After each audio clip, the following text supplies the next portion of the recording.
যে কোনো কালারের ফাউন্ডেশনের শেড কিভাবে তৈরি করবে মাত্র 3টে কালার দিয়ে, সেটা জানতে হলে এই ভিডিওটা শেষ পর্যন্ত দেখে নাও। আর এই রকম ছোটো ছোটো বেসিক নলেজ থেকে অ্যাডভান্স নলেজ অবধি যদি তোমরা মেকআপ কোর্স করতে চাও তাহলে অবশ্যই আমার সঙ্গে যোগাযোগ করো। এবার তাহলে দেখে নেওয়া যাক কীভাবে ফাউন্ডেশনের কালার তৈরি করলাম। আমি 3টে প্রাইমারি কালার মিশিয়ে কিভাবে স্কিন কালারে আনবো সেটা দেখাই। এইগুলো আমার ক্রিয়েটিভ মেকআপে কাজে লাগে। এই প্যালেটটা এমনি মেকআপও করা যায়, খুবই ভালো প্যালেট।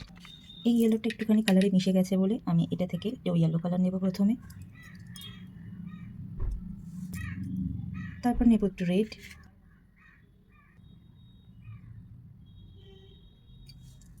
তারপর নেব ব্লু। হয়ে গেছে আমার 3টে প্রাইমারি কালার। এবার আমি এগুলোকে ভালো করে মিক্স করব।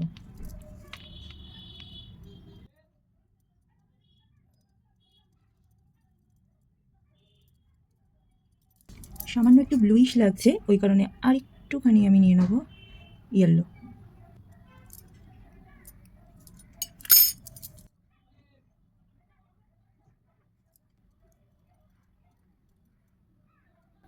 দেখো এক্স্যাক্ট কালারটা এলো তো, স্কিন কালারটা।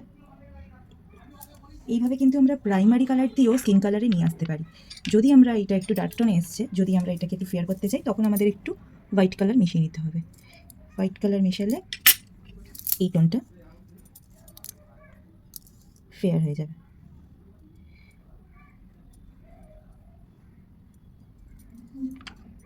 এটা একটা ফেয়ার টোনে চলে এলো।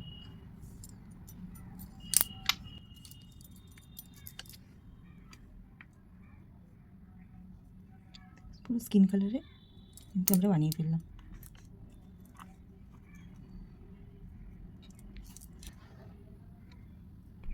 এইভাবে কিন্তু আমাদের কাছে ফাউন্ডেশনের কালার না থাকলেও যদি এই কালারগুলো থাকে প্রাইমারি কালার দিয়ে কিন্তু অনায়াসে আমরা যে কোনো ফাউন্ডেশনের শেড আমরা বার করে নিই। তাহলে এবার বুঝলে তো কীভাবে ফাউন্ডেশনের কালারগুলো তৈরি হয়।